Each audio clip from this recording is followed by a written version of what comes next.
నాన్నగారి యొక్క ప్రవర్తనని బట్టి నేను గౌరవించడం కాదు, ధర్మం ఎప్పుడు నా వైపు నుంచి వెడుతుంది. ఈ మాట మీరు చాలా చాలా చాలా చాలా జాగ్రత్తగా గుర్తుపెట్టుకోవాలి. ధర్మము ఎన్నడూ అవతల వారి వలన యువతల వారిది మారదు. మా నాన్నగారు నన్ను ప్రేమించరండి, మా తమ్ముణ్ణి ప్రేమిస్తారు, అయినా నీ గౌరవించాలా? ఆ మాట రాదు. ఆయన నీకు తండ్రి, నువ్వు పుత్రుడివి, నీ ధర్మం ఆయన్ని గౌరవించడం అంతే. మా నాన్నగారండి అని నాన్నగారికి వంక పెట్టి అందుకని నేను గౌరవించనన్న మాట లేదు. ఆయన తండ్రి కాబట్టి నువ్వు గౌరవించాలంతే. మీ తండ్రి మీద తీర్పు చెప్పే అధికారం కొడుక్కి లేదు. కాబట్టి పుత్రుడిగా పుత్రధర్మం, నా భార్య ముందు నించుంటే భర్తృధర్మం, అదే నా కొడుకు ముందు నించుంటే పితృధర్మం. నేను తండ్రిగా వాడికి బోధించడం కాదు, వాడు నా నడవడిని చూసి ఓ ఇలా ఉండకపోతే నాన్నగారు అంగీకరించరు అన్నది వాడికి వ్యవస్థీకృతం కావాలి బుద్ధి ఎందు. ఎట్టి పరిస్థితులలో నాన్నగారు సంధ్యావందనాన్ని విడిచిపెట్టరు. ఏ కారణానికి ఆయన సంధ్యావందనం చేయకుండా ఉండడాన్ని ఇష్టపడరు. సంధ్యావందనం ఆయనకి ప్రాణం. ఇది నా కొడుకు అర్థమైందనుకోండి, నా నడవడి చూసి నేను నా నోటితో ఒరే సంధ్యావందనం చెయ్యి అని చెప్పక్కర్లేదు. మీరు నన్ను ప్రశ్న వేయచ్చు, ఏమండి మీరు చేసి మీ అబ్బాయి చేయకపోతే? కర్తవ్యంగా నా ధర్మం చెప్పడం. ఒరే నువ్వు చెయ్యాలరా సంధ్యావందనం, వాడు చేయకపోతే నీ బెంగపెట్టి గుడ్డలు బాదుకోకూడదు, చెప్పడమే. ఎన్ని మాటలు చెప్తావు? ఎన్ని మాటలైనా చెప్పుకుంటూ వెళ్ళిపోవడమే నీ ధర్మం. ఎందుకండి చెప్పిందే చెప్తారు ప్రవచనంలో? అలా చెప్పడానికే నేనున్నాను, నేను కాదు. నేను ఎందుకు చెప్పాలి అంటే ఆ తర్వాత ఏమండి మీలో ఎంతమంది పాటిస్తున్నారని అడగవలసిన అవసరం నాకు లేదు. మీరు పాటిస్తే మంచిదే, పాటించకపోతే కూర్చోండి చెప్తానని ఇంకో మాట చెప్పాలి. ఆ తర్వాత పాటించకపోతే ఇంకో మాట చెప్పాలి. మీరు ఎప్పటికీ పాటించకపోతే నేను బతికున్నంత కాలం చెప్పాలి. అంతే ధర్మం. మీరు చెయ్యలేదని నేను బాధపడకూడదు, మీరు చేశారని నేను పొంగిపోకూడదు. నా కర్తవ్యం నా వైపు నుంచి ఉంటుంది, ధర్మము నా వైపు నుండి ఉంటుంది. పితృధర్మము నా కొడుకు ముందు నిలబడినప్పుడు నేను తండ్రిగా ధర్మాన్ని నిర్వర్తించాలి. నేను రేపొద్దున నా కార్యాలయానికి వెడతాను. నేను నా కార్యాలయానికి వెళ్ళి ఉద్యోగిగా నా ధర్మాన్ని నేను నిర్వర్తించేటప్పుడు నా సాటి ఉద్యోగులందరినీ పిలిచి రండి మీకు రామాయణం చెప్తాననకూడదు, నా పని చేసుకోవాలి. నా అధికారి కనపడితే నేను సభలోకి వెడుతుంటే కొన్ని వేల మంది లేచి నిలబడి నమస్కారం చేస్తారు, నేనెవరికీ నమస్కారం పెట్టననకూడదు. నా అధికారి కనపడగానే నేను లేచి నిలబడి నమస్కారం చెయ్యాలి, అది ధర్మం. ఒకటి బాగా తెలుసుకోండి, ఎవడు ధర్మాన్ని పట్టుకుంటాడో వాడు ప్రశాంతంగా ఉంటాడు. ధర్మాన్ని విడిచిపెట్టిన ఉత్తర క్షణంలో ఎవడు బాధపడిపోతాడంటే చిత్తక్షోభకి గురి ఎవరైపోతారు అంటే విడిచిపెట్టిన వాడు గురైపోతాడు. నేను మీకు ఒక ఉదాహరణ చెప్తాను మీకు బాగా పట్టుకోవడానికి. మీ మీద పెట్టడం నాకు ఇష్టం ఉండదు.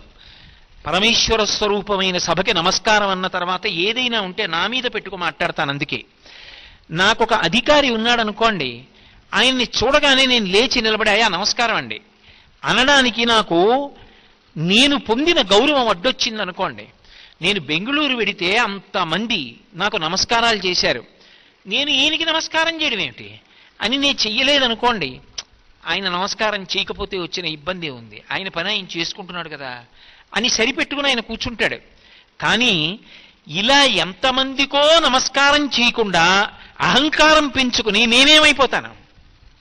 పాడైపోనా? ధర్మాన్ని విడిచిపెట్టగానే అశాంతి కలుగుతుంది, ధర్మాన్ని పట్టుకోగానే శాంతి కలుగుతుంది. ఇక్కడ నేను ఉద్యోగిని, నా పై అధికారికి నమస్కారం చేస్తాను.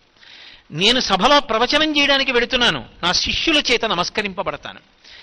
నా కొడుకు ముందు నిలబడితే తండ్రిని, వాడికి ఇలా వేలు చూపిస్తాను, జాగ్రత్త నడవడి జాగ్రత్త పెట్టుకో అంటాను. నా తండ్రి దగ్గరికి వెడితే ఇలా చేతులు కట్టుకుని నించుంటాను.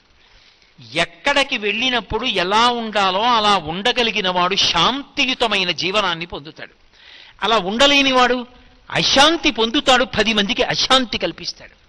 అక్కర్లేనివి నెత్తి మీద వేసుకుని నా అంతటి వాడు లేడు నేను రక్షకుండని బయలుదేరి నిష్కారణంగా అశాంతి తెచ్చుకుంటాడు, 10 మందిని అశాంతిలోకి నెట్టేస్తాడు.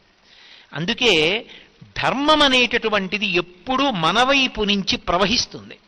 మన వైపు నుంచి ఆలోచించాలి తప్ప అవతల వారిని బట్టి మన ధర్మం మారుతుందా అంటే మారదు. మీరు అందుకే చూడండి, పతివ్రత అని స్త్రీ ధర్మంలో ఒక మాట ఉంటుంది. భర్త చాలా గొప్పవాడైతేనే ఆయన భార్య పతివ్రత అవుతుంది అని నేను సిద్ధాంతం చెప్పాను అనుకోండి, సీతమ్మ పతివ్రత, మండోదరి పతివ్రత కాదు. కానీ శాస్త్రాలు ఏమంటున్నాయి? సీతమ్మ పెద్ద పతివ్రత, మండోదరి చిన్న పతివ్రత. అలా ఉండవు, ఒకటే పతివ్రత. ఎవరైనా ఒకలాగే పతివ్రతగా ఉంటారు, అంతేగాని పతివ్రతలలో ఎక్కువ పతివ్రతలు తక్కువ పతివ్రతలు అలా ఏం ఉండవు అందులో. సీతమ్మ పతివ్రత, మండోదరి పతివ్రత, ఇద్దరూ సమానం. సమానం ఏంటి? నేను ఎప్పుడు పతివ్రత అన్నా అంతే. మరి ఎలా?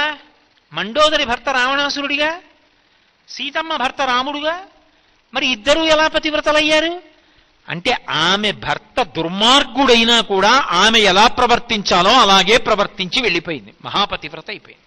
తన ధర్మమునందు వైక్లభ్యం లేదు. సీతమ్మ తాను ఎలా ప్రవర్తించాలో అలాగే ప్రవర్తించి అవతార పరిసమాప్తి చేసింది, పతివ్రత అయింది. నా భర్త రావణాసురుడు నా కర్మని తలకొట్టుకుని ఇంకొకలా ఆలోచించలేదు మండోదరి.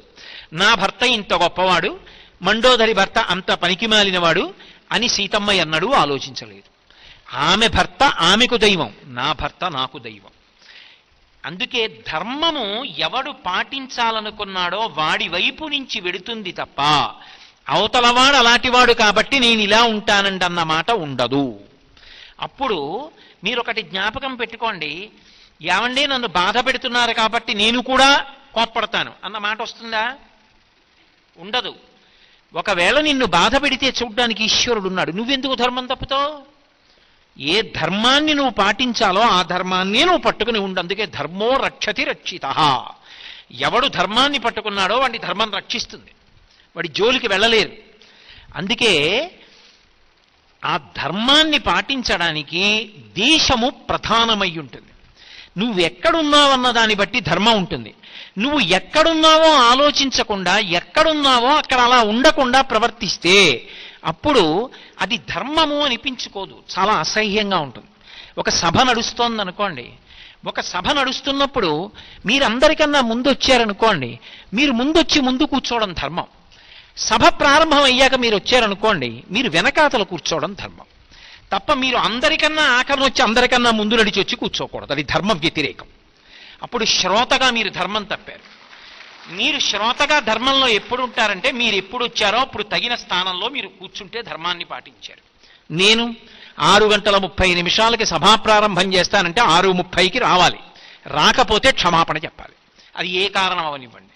అయ్యా నన్ను మన్నించండి, నా కోసం మీరు ఎదురు చూశారు, విలంబనమైంది, నేను మన్నింపబడిదనుగా కానీ క్షమాపణ అడగాలి. ఎక్కడ పాటించవలసిన ధర్మం అక్కడ పాటించాలి. ఇప్పుడు ధర్మము దేశము మీద ఆధారపడింది, ధర్మము కాలము మీద ఆధారపడుతుంది. ఒక కాలమునందున్న ధర్మం వేరొక కాలమునందు ఉండదు. మీరు గమనించండి, ధర్మములో ఏకాదశి నాడు ఉపవాసం చెయ్యాలి, ద్వాదశి నాడు ఉపవాసం ఉండదు. ఉపవాసాన్ని విరమణ చేయడం ధర్మం. ఏకాదశి నాడు అన్నం తినకుండా ఉండాలి, ద్వాదశి నాడు సూర్యోదయం అయ్యేటప్పటికి వెంటనే మీరు తినేస్తే మీరు మిక్కుట ధర్మాన్ని పాటించినట్టు. ఇప్పుడు ఒక కాలమునందున్న ధర్మం ఇంకొక కాలమునందుందా? ఉండదు. నేను ఏదో ప్రదోషవేళ అవుతోందనుకోండి, సంధ్యావందనం చెయ్యడం నా ధర్మం. ప్రదోషవేళ కాదనుకోండి, అది ఏదో అర్ధార్జన చెయ్యవలసిన సమయం అనుకోండి, అప్పుడు అర్ధార్జన చెయ్యడం నా ధర్మం. ఎప్పుడు ఎలా ప్రవర్తించాలో కాలమునందు అలా ప్రవర్తించాలి. అందుకే కాలము ధర్మమునకు ప్రమాణమై ఉంటుంది.